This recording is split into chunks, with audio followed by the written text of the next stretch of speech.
Privateer cars slip between the pair of red panels and between the is the Dyson, Riley and Scott with John Field's Lola in 10th. 675 class leader Didier de Radiguez. The GTS pole goes to last year's winner Andy Pilgrim. Ricard Rydell's out the top 20 in the ProDrive Ferrari. And the GT pole, that has been won by JJ Leto, the first of 3 BMWs in the top 3 in the class. Behind the safety car, they weave some heat into the tyres, ready for the start of 1,000 miles or 10 hours, whichever happens sooner. And 4 cars already on the back foot, starting the race from the pit lane less than ideal. The drama in the final minutes before the pit lane closed have put them back there. And among them, James Weaver in Rob Dyson's Riley and Scott with its Lincoln motor. And this is the 2002 spec car that Weaver is ready to get going in. The Audis, front row of the grid for the championship contenders. The 2 Palaces mingling with the 2 privateer cars. Row 4 is an all-caddy affair. And come down towards turn 12. The green flag will be waiting to start the 4th Petit Le Mans. The prototypes spinning away is John Field as the prototype gets nice and early. John Field's Lola in the wall even before he gets to the start-finish line. And the Gulf Audi of Stefan Johansson up into 3rd ahead of David Brabham, first of the red Paynos. So Audi's 1st, 2nd and 3rd. Christensen jumping away from Emanuele Pirro. Pirro in the 2nd of the Yerst run cars. Then the 2 Panoses, so one has gone backwards, one come forwards. 2 Cadillacs on their own. Didier de Radiguez leads in 675. The yellow Corvette leads in GTS. That is Andy Pilgrim under pressure already. So lots of drivers looking for the early moves on the first lap. It's for the early moves on the first lap. It's wet offline, dry on the racing line, but plenty of damp water around, particularly on the curbs, to catch out the unwary. So through go the top half dozen, the caddies 7th and 8th in number order, 7 and 8. So team formation for the Cadillacs. Last appearance for that car, the new one should appear, start testing in January. So Christensen with Pirro right behind him, then Johansson in 3rd place, ahead of the 2 Panels drivers, and the champion Audi at the back of that, but they're slow out of turn 10 and up the hill. There is a yellow flag on the course, and that, of course, for John Field's Lola, which went heavily off right at the drop of the green flag. Oh, Field's bailed out as the car looks as though it's been abandoned. Let's have a look again. Field behind the 2 Cadillacs, goes inside Max Angelelli. There's contact, he gets spun round, and even though he's got everything locked up, as soon as he hits that wet grass, he picks up speed and backs it into the wall. And that looks like the race is over for that car before it even starts. Heavy damage at the back end. Look again from the reverse angle, and by that stage when we pick it up, Field already sideways on the inside. The gap closed and he had nowhere to go.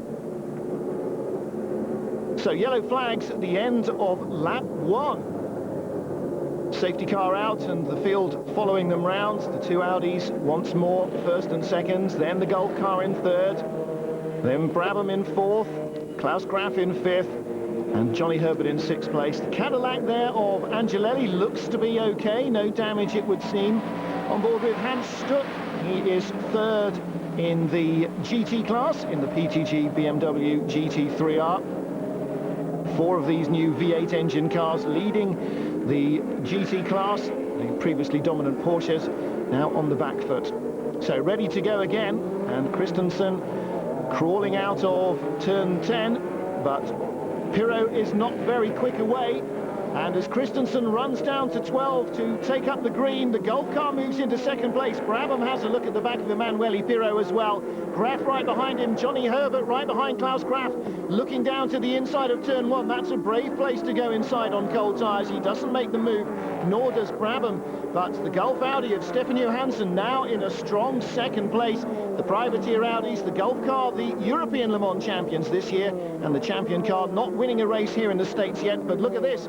There is Ron Fellows, who started at the back of the field after his transmission broke at the beginning of qualifying, right in the middle of the race course on lap 2. Is that a repeat of that transmission failure? On board with Emanuele Pirro, accelerating down the long, fast backstretch and approaching the rise where The Porsche and BMWs flew with Yannick Dalmas in '98 and Jörg Müller last year, safely through there, down the dip into turn 10A, 10B, then climbing and accelerating hard, blind over the brow, under the bridge, and all the way down into turn 12. Ron Fellowes' Corvette pulled out of the way. The safety workers talking to him. Still a local yellow there, but look at those threatening clouds overhead as we ride with Emanuele Pirro through turn 1. Over the brow into turn 2 and then snaking downhill through 3, 4 and 5, and that's Gunnar Jeanette, the Jeanette Racing Porsche in the wall. Heavy front end damage, and that looks like the exit. Yes, it is the exit of turn 7. Let's have a look. This is the look back, and he was on the curbs there, probably water under the tyres as he hit the gas hard, straightening it up out of 7 and heavily into the wall on the run down the hill. Well, Gunnar Jeanette, the youngest ever driver in this series when he was a teenager last year, and it looks as though he is firmly out of the race. Well, Stefan Johansson has been black flagged by the organisers. He passed Emanuele Pirro before the green flag at the last restart, and he will be forced to serve a stop-and-go penalty as they follow round behind the safety car. There you can see the red 550 Maranello, third in the GTS class, behind the Corvette and the Saleen. The previously dominant Vipers, the best they can manage is fourth. Green again, as again Christensen jumps away from Pirro. Brabham third, and in fourth place now Johnny Herbert. He's passed Klaus Graf, the Gulf Audi, heading to the pits as the Cadillac swap position. Angelelli passes Goossens for sixth place. De Radiguez under pressure from Jordi Genet and Scott Maxwell, the top three in GTS. And into the pit lane has come Stefan Johansson, crawling down for his stop-and-go penalty. Comes to a halt, and he's waved away. Oh, he stalled it. Familiar problem with the Audis. Johansson struggling to fire it up again, and that's just added to the penalty for that over-ambitious restarting. Well, off goes the Swede. He'll be disappointed with that, but plenty of time to fight back. Don't need to be on the back foot this early in the race, though. Johansson now right at the tail of the field. The Cadillacs then. And the battle for 675, de Radiguez, Genet, Maxwell, Claudia Hurtgen in the orange and silver car there, dropping back into the clutches of the GTS battle, where Terry Borchella now leads the Corvette of Andy Pilgrim. Pilgrim won last year with the last lap pass of the Oreca Viper. Wonder if he'll have to leave it that late here. Looks as though he's keeping the battle alive. Ricard Rydell third in the ProDrive Ferrari, the first appearance of a 550 Maranello in the American Le Mans series. They're looking for customers here. The response has been good. Response good too to the Saleen. Porchella looking to win the championship here. He needs to complete 50 laps to score starting points, enough to put him into an unchallengeable championship lead. And now he's got Claudia Hurtgen between him and Andy Pilgrim. Pilgrim will have to exercise a little caution this early in the race. Everybody should be alert, but you can never tell. On board with the Cadillac. Oh dear, that's Mark Goossens in the dip, turn 10. Goes off across the wet grass. De Radiguez, Genet have gone by, and Scott Maxwell as well. So the top three in 675 pass him. Here is the GT leader, JJ Leto. Dirk Muller in second place in the other Schnitzer BMW, first and second in the class. Hanstuck third in the PTG BMW. But at the moment, it's the Schnitzer cars that are running away with it in GT. Klaus Graf brings the 51 Panos into the pits, just over the half-hour mark gone in the Petit Le Mans. And the car was badly damaged in first qualifying. Debris broke the brake line. He went off heavily at turn 4. It had a gearbox problem when it was rebuilt for the second session. Doesn't look like it's a repeat of that. They're taking off the engine cover, not the rear end cover. That may point perhaps to an engine problem for the 51 car. That'll be a big disappointment for the Panos team, hoping for great things from their cars here. Having abandoned the new 2001 car, gone back to last year's chassis halfway through the season, they have been enjoying renewed success, but they're looking around maybe for a broken exhaust or something. Audi number 1, Tom Christensen, the comfortable race leader, pulling away from teammate Frank Bieler. Brabham's in third in the 50 Panos. Graf leaving the pits. Well, that was a fairly short stop. Let's hope they have rectified whatever the problem may have been. He will be well down the order though now. In fact, James Weaver goes by him in the Dyson Riley and Scott. We know he started from the back of the field, didn't we? Panos not looking very quick, though. Looks as though Graf may be back in, and Didier de Radiguez, the 675 leader, being rocked backwards and forwards in the pits. Normally the sign of transmission woes, and that's where they're looking at the rear end of the car. And that means that Jordi Genet in the Rock VW leads the class.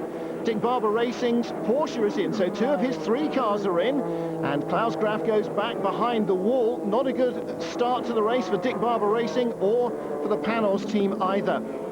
And Tom Christensen out of the race, out of the Audi, out of the lead, and out of the championship. The car off in the wall. That's the exit to turn 1. Christensen walking away seems to be okay, but look, a major shunt to remove the body from the Audi. These things are built out of, it seems, solid metal.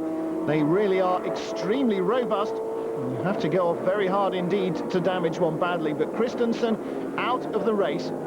Well, he has radioed into the team saying that the car seemed to bottom out mid-corner and pitch him into the wall, and they're suspecting maybe a puncture is what caused the demise of the race leader. Whatever, he and teammate Dindo Capello out of the championship chase. Their battle with teammate Emanuele Pirro is over. We knew already that it was very tough for us to reach the top. But we had to put some car in between Manuel and us, and in that moment when the accident happened, we were first and it was fourth. Okay, it's just the beginning of the race, but that was our strategy, and for us we had to try hard from the beginning to the end to keep some car in between. And then it happened in the last 2 months, in the last 6 races. I don't know what's happened really, because we got so much bad luck that I cannot believe it. We won everything till Sears Point, and from Sears Point to now we had to stop 3 times in 5 races. That's unbelievable. Well, David Brabham now leads the race as they're under full course yellow, and the Panos out front for the first time in this event. And there is Marino Franchitti driving a Ferrari 360 Modena, also making its first appearance in North America. Recently won the GT class in the British GT Championship. He's out at turn 6 as in comes the damaged Audi on the back of a truck, and that is a big mess. Well, the team will look at the data and try and figure out what happened, but it's all too late now to know the truth. Into the pits under yellow comes Johnny Herbert, the champion car coming in its new red, white and blue livery. Emanuele Pirro topping himself up with fluids as the car gets full service. No tyres though, it seems, and Pirro now confident that he can take this driver's crown for 2001. Well, he may not win this race, but he may not need to now. I'm sure, however, the Yerst team will want to finish the year on a high. And as has been their practice, the champion team going for front tyres on the Audi R8. The red, white and blue colour, their normal reflective paint scheme being replaced by the red, white and blue stars and stripes effect in memory of those who so tragically were killed on September the 11th. And Herbert stalls the Audi. Looks like this year's cars have solved the problem, but the customer cars still with that stalling problem. Right behind the two Alex Job McKenna Racing Porsches come out. Oh, and look alongside them, the BMW. And that's the 42 car. That's Frederick Ekblom just holding on to the GT class lead. So driver changes all round in the GT BMWs, but not in the Porsches. That's why they have closed up. And look at the BMW pull away up the hill there. Plenty of torque and horsepower in that V8. The Corvette of Andy Pilgrim comes back out, and look, 2 or 3 cars further back, there is Terry Borchella's Celine. So some slick pit work by the GM crew has gained them back the GTS class lead in the pits under yellows. Manuel Collard taking over the number 7 Cadillac from Mark Goosens, engine cover coming off for some reason. And oh, a fire on board, fire in the hold. That's why they were taking the engine cover off.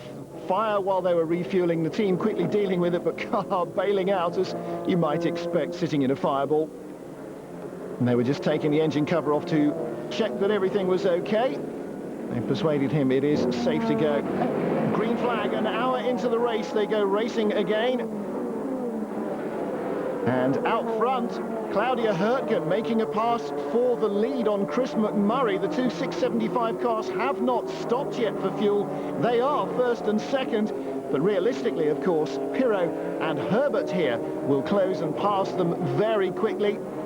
Pirot right behind Chris McMurray in his Pilbeam with its Nissan V6 engine.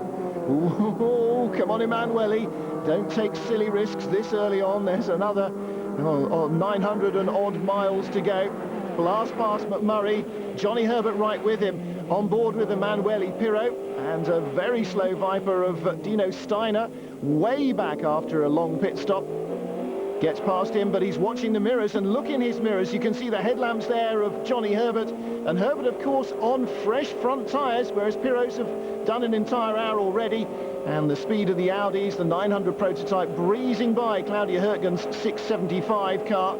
The Lola of Hurtgen comprehensively passed, and off goes Dino Steiner. That's at turn 7. 6 and 7, the slowest turns on the racetrack, and he goes off. Well, on the grass and recovering the engine. Meanwhile, the leaders continue to battle. Pirot with Herbert in second place, Johansson's Audi in third, but some way further back at the moment, caught in the queue of traffic. Johnny Herbert really taking the race to Emanuele Pirot. The champion team from Pompano Beach in Florida would just love to put one over on the factory years cars here if they could. Pirot doesn't need to win, as we've said, to take the championship, but he'll certainly want to hit a fine streak of form in the second half of this year, as Emanuele Pirot with his teammate Frank Bieler. And Tom Christensen and Dindo Capello, the dominant force early on in the season, seem just to have run, as Capello said, into a string of bad luck and misfortune. Well, Herbert in the year-old customer car, really taking the battle to the latest factory Audi. And he's got an answer to everything that Pirot does. Not quite close enough to make a move, but traffic will always be a factor in this race. 41 cars into 2.5 miles of narrow, twisting, climbing and diving tarmac. Makes for a busy racetrack wherever you are. Just coming over the crest, you can see the Johansson Audi in third place. So he's 4 or 5 seconds back from this lead battle, but still very much in contact visually on the longer parts of the track with the Yerst and Champion cars. Over the bridge and through turn 12 they come, streaming through a high speed, passing Chris Bingham's Celine. He's been into the pits with a misfire. And Herbert, whoa, looking at the inside of turn 1. Yes, he is. Came across very sharply across Bingham's nose to line himself up for that one. And Johnny will now start to actively hunt for new ways past Emanuele Pirot. Dick Barber Porsche is back out from the pits, holds up Pirot a little, holds up Herbert a lot though. Pirot makes the break for himself in traffic between 3 and 4. But look how fast Johnny closes that gap back again.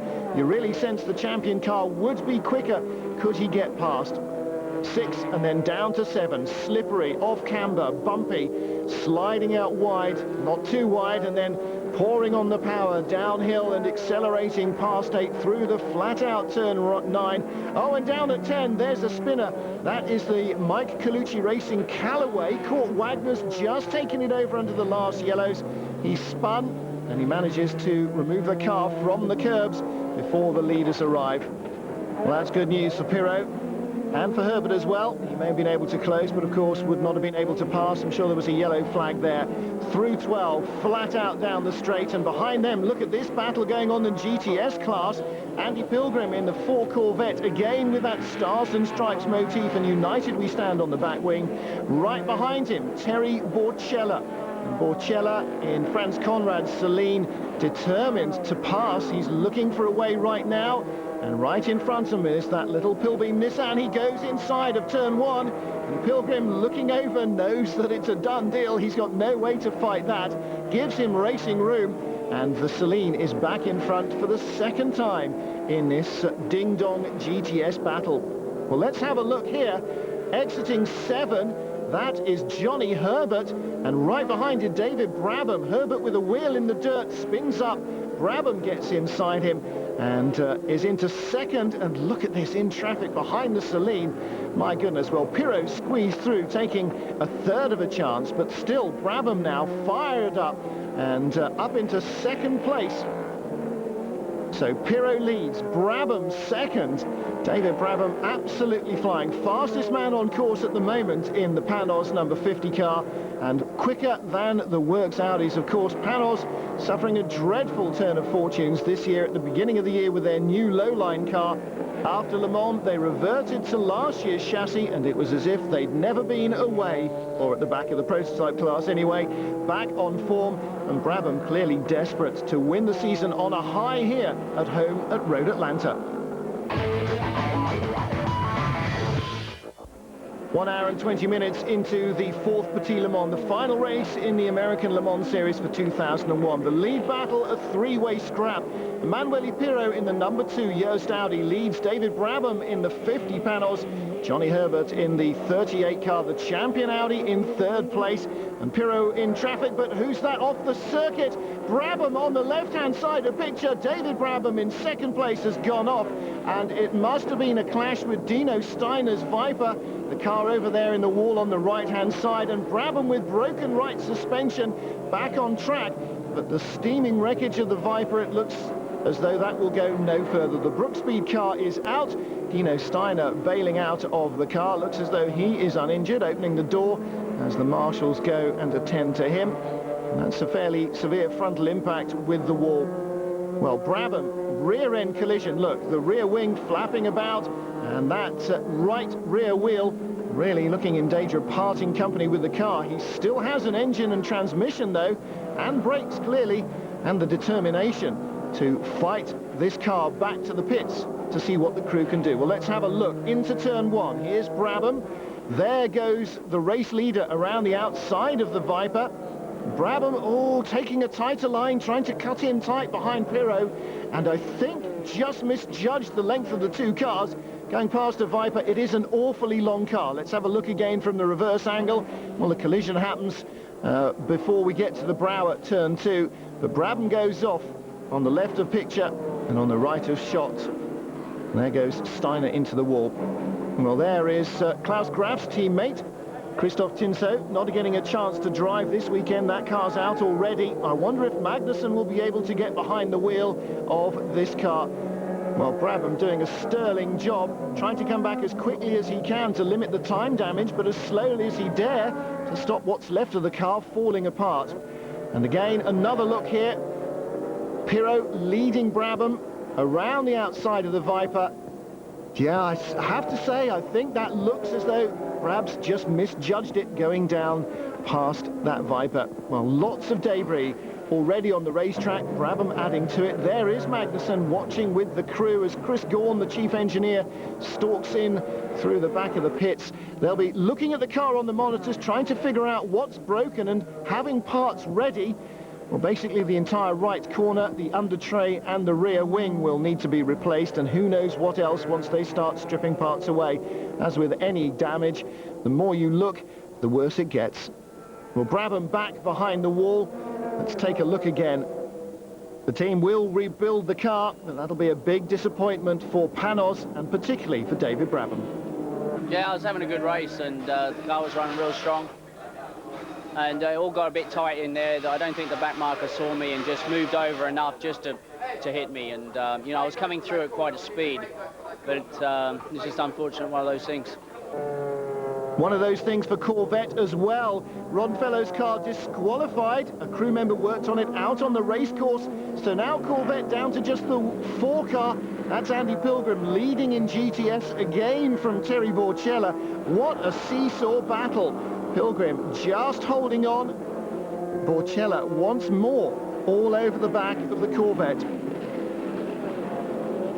Oh, and there is Johansson off at turn 10. This is the corner they call the dip.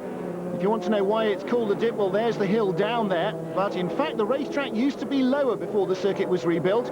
It used to be at the level of the tunnel underneath the track now, through which all the team transporters go, so some 35 feet lower than the current track surface. And there is our 675 class leader, Geordie Janae, stopped trackside, and that hands the lead to Milka Duno in Dick Barber Racing's Reynard Judd. Geordie Janae's Rock VW, stationary, and looks as though it's smoking gently. They're rolling it backwards, and Janae has been on the radio to the team saying he thinks he has an engine problem.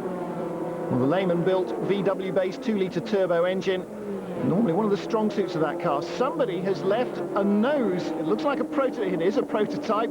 It's Emmanuel Collard's number 7 Cadillac, looking, well, even less handsome at the front than it normally does. That won't be helping him much either. Bodywork very important to cut down drag from those big rolling drag factor tyres, and also to tidy up the front end. On board, oh, this is turn 12. This is very quick indeed. Oh, right behind his teammate. I bet he soiled his underwear in that moment there. And here is Jan Magnussen in the pits. Well, 40 minutes of hard work by the 50 Pennos crew in the garage behind the wall, and Magnussen ready to go as we ride on board with GT leader JJ Leto. Terry Borchella ahead. There goes Stefan Johansson in the Gulf Audi. Johansson recovering from that spin, of course. And that was Frank Bieler. Bieler in second place, and here is why. On board, through 11, under the bridge, over the brow, in traffic. Bieler spins it down the hill. Did he touch anything? Do you know, I don't think he did. Wow, so Stefan Johansson's Gulf Audi now leads overall for the first time. Frank Bieler in second place. And this is the first time now that the Johansson car has had the lead of this race. And they, like the champion guys, would love to win here, put one over on Joest and show that winning in Europe isn't all that they're about. They certainly have shown speed and determination. His co-driver, of course, Patrick Lemary, who is the BAR Formula One test driver. So Bieler and Pirot equally matched with Johansson in his team. And here is Claudia Hertgen's teammate Steve Knight spinning out of 7. Again, an incident we've seen before. And the GT lead changing. JJ Leto in the 42 car, taking the lead away there from the 43 sister car. That's Dirk Muller. Dirk Muller sharing with JJ's normal partner Jörg Muller in an all-Muller lineup. Don't know why. One of the Schnitzer deals there. And JJ with Fredrik Ekblom, the Finn and the Swede in that car. And here is JJ. Looking cool, calm and collected, and if you've got €500,000, you could buy one of these road car versions next February, according to BMW. Of course, it's irrelevant to me. I don't have €500,000. Down through turn 2, 3, and climbing back up through 4 go the GT leaders. While into 12 comes our GTS leader, Kelly Collins, now at the wheel of the 4 Corvette. Franz Conrad has taken over from Terry Borchella in the Conrad Celine, and that has dropped a little bit back. Another smart turnaround in the pits by the GM crew, and a BMW off track. Who is that? Well, it's 42. It's the GT leader, JJ Leto. Well, he still looks cool, calm and collected as he recovers from that one. Through go the race leaders. But he's going very slowly in the car, leaning over to the right rear. I'm sure I heard the noise of a puncture there. There is a puncture on the right rear. JJ Leto has picked up a flat, and he will be again trying to judge how fast and then how slow he can go to get it safely back to the pits. And past him goes Franz Conrad, as James Weaver is in the pits. And Weaver in for damaged steering, according to the team. JJ Leto with a damaged rear end. Oh, and as we replay it on board with Leto, as he was spun out of turn 1, did you see Weaver's, Riley and Scott go through there? I did. So Leto taking the opportunity to hand over to Ekblom as they fuel the car and take on tyres, and there a clash between the two in turn 1. With James Weaver in the Riley and Scott Lincoln and JJ Leto on the outside in the BMW. On board again, and look at it. Leto being passed by the fast-running Audi. Right behind was Weaver, and Leto, it seems, shut the door on him.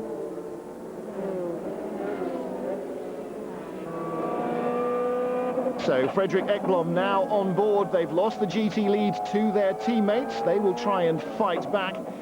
But it's been a busy opening session here. Race leader Stefan Johansson, second place Frank Biela. 2 hours and 45 minutes into the race.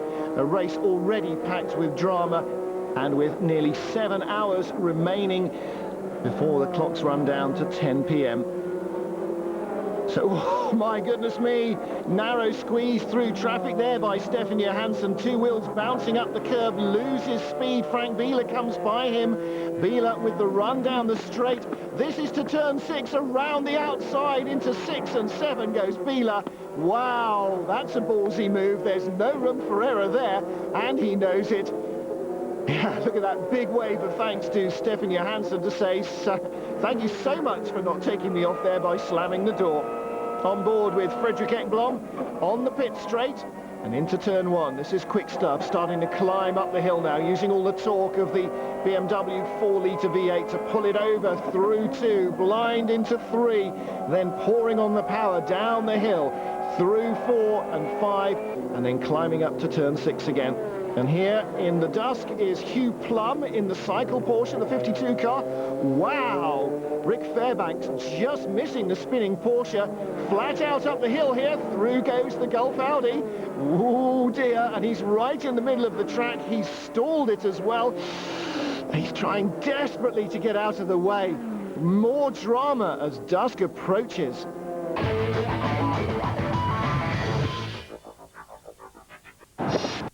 For 7 hours of Petit Le Mans, the 4th running of this 1,000-mile enduro, the factory Audis have been battling with the privateer cars and the Panos of David Brabham and Jan Magnussen. Frank Biela leads behind the safety car in a full course yellow period, and further back in the queue, the second place Gulf Audi, Stefan Johansson. Here's Max Angelelli in the Cadillac, both caddies still running.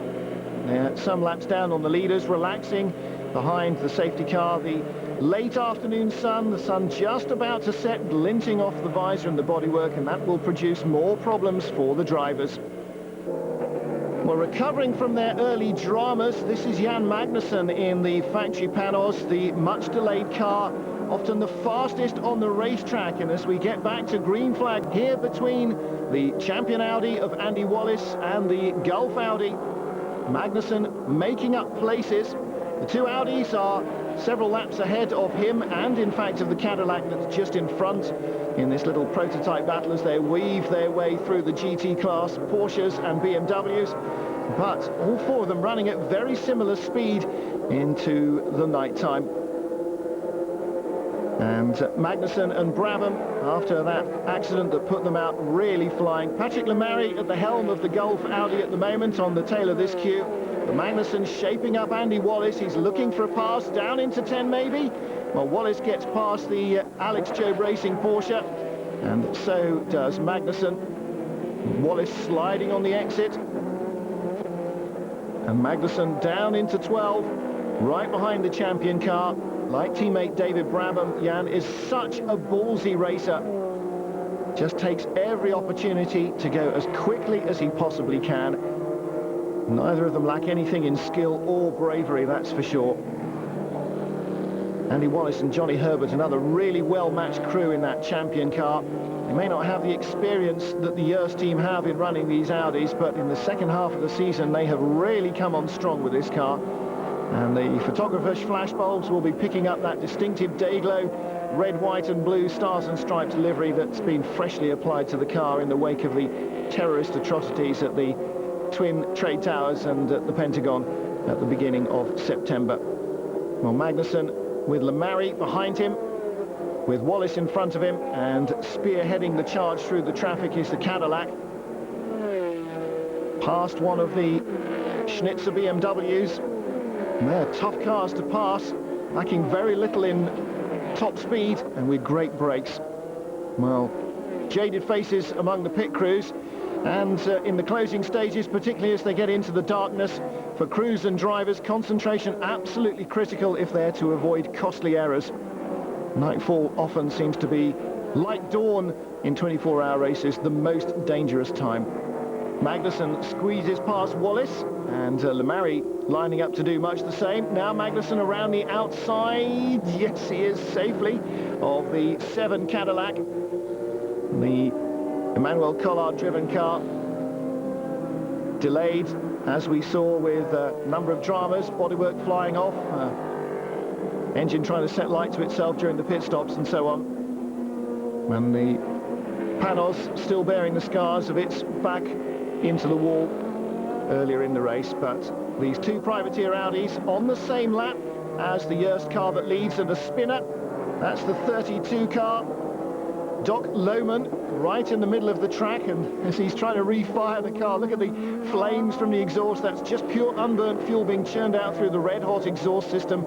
And finally he gets an into gear. That's the run up to turn 6, so that was a big lose as well up there. Whoops, just manages to make it through. In the pits is the Conrad Celine, tyres and fuel. Terry Borchella has taken over from Franz Conrad. No, he hasn't. Conrad's still in the car, and the crew have earned themselves a stack of penalties with their pit work. Over a minute for infringements on the last 2 pit stops. And of course that undoes any good work that the drivers can manage out on the racetrack. Things like not taking the fire bottle over the pit wall and not wearing gloves. Here is Frederick Ekblom, damaged spoiler on the 42 BMW. They'll be called into the pits to have that rectified. And again, the 42 car will suffer another delay. That possibly is a legacy of JJ Lehto's grass tracking. And the Conrad Celine slowing on track as it's passed by Magnussen's Panos. And going very slowly indeed. The Champion and Golf cars coming by it at speed, giving you the contrast there if any were needed. Night approaching, and it seems that with the drop in temperatures is coming a little bit of frailty rather than a little less frailty, which we often expect. Oh, and Andy Wallace in trouble. The car way down on the left-hand side, right front corner is up in the air. He's lost a wheel. Yes, he has. Buckled and damaged the wheel over there on the exit of turn 1. Wow, not much of a place to lose. It could have been worse. Could have been turn 12, the last corner. But it looks as though it's come off with the brake hub attached. Now, they are fast release. They're not supposed to release unless you actually want them to come off, though, the brake hubs. Whatever, Wallace three-wheeling his wagon back to the pits. And that will be a long, long and slow-seeming journey. But he must take care of what's left on the car, not do any further damage that will delay them any longer. Well, they were in second place. And now, after 7 hours of racing, that has gone by the... Oh, my goodness. And look at the brake lights flash on there as Patrick Lemary sees the wheel part company with the car in front of him. It hit the wall at speed and flew, luckily, back towards the racetrack and not over towards any spectators. Well, Andy Wallace brings in the car, and yes, look, the brake rotor at the back has gone. Johnny Herbert will get in and go, yeah, cheers, mate, you could have brought it back in one piece. Well, actually, it looks a little as though the wheel centre may have sheared out. Well, here is the Conrad Celine back on track. And long, long ago, Terry Borchella tied up the GTS class title in the 2001 championship. He only needed to do 50 laps from the start of the race, and he did start the race. And he now is the 2001 champion. But the GTS win here looks as though it will not go his way. Darkness falling, Emanuele Pirro still leading the race. What more dramas does this fourth running of the Petit Le Mans Enduro Classic have for us? Well, through the slow turns 6 and 7, Pirro's car looks not to have missed a beat. But, well, everybody else in the field, pretty much bar none, will be able to reassure him that there are always potential dramas around every corner here. And there is another one. Joe Policastro, who shares the car with his son, spinning off there. And that's a pretty quick place to come across a slow back marker as well. Borchella's Celine negotiates him quite happily. And Policastro, slightly chastened, heads on. Scott Maxwell, the 675 leader, shares this car with fellow Canadian John Graham and Venezuelan driver Milka Duno.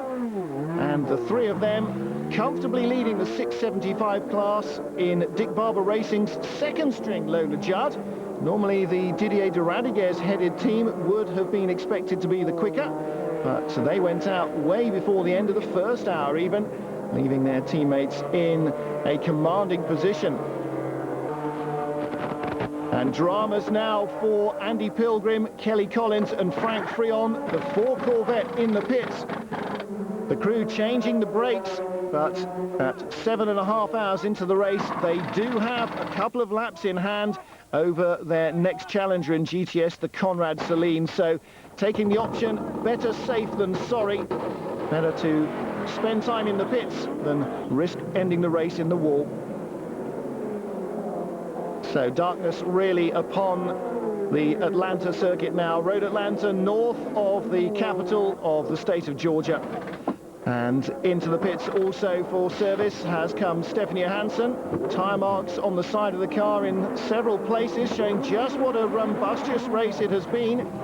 Johansson in second place and still fighting a battle with Emanuele Pirro and Frank Biela in the number 2 Audi. Of course, the three-wheeling champion car has dropped back down into third, but darkness and the cool of the evening haven't deterred either the drivers or the fans. The pace on the racetrack just as hot as at the start, but with slightly fewer incidents, which is a little bizarre. GTS leader motors on serenely, and it's been a good race for last year's winner Andy Pilgrim. They've kept themselves out of trouble, as have the crew of the number 2 Audi. 1 lap to go, the white flag lap, with some 9 hours and 40 minutes of racing gone.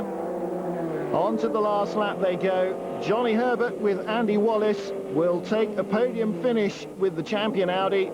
Ahead of them, the Johansson privateer car in second place, and the Joest Sport Audi, the works car, which will motor on to victory through the darkness. Well, it's been a great race from the Audis, no question about it.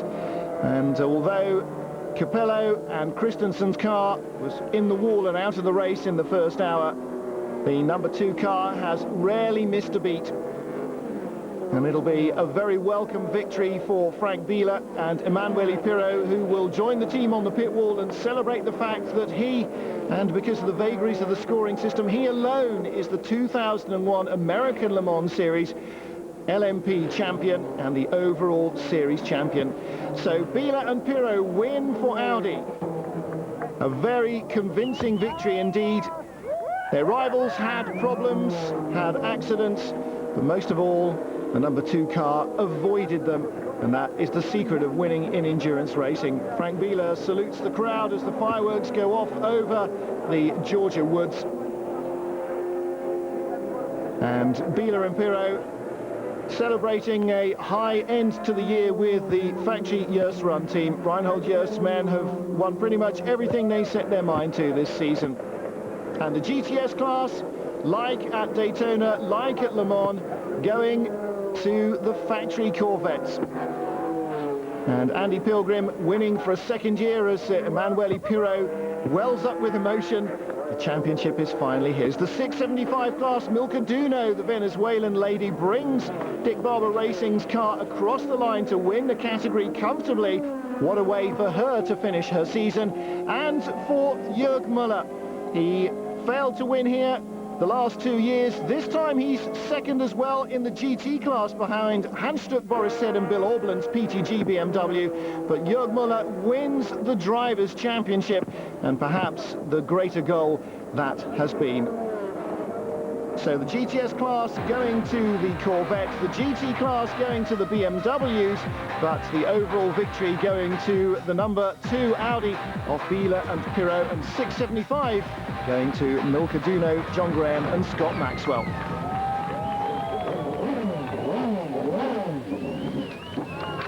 Dr. Wolfgang Ulrich, the motorsport chief of Audi, gets a ride in with winning driver Frank Biela to victory circle. And because of the way the championship is scored, the Audi drivers are first to fourth instead of joint first and joint third.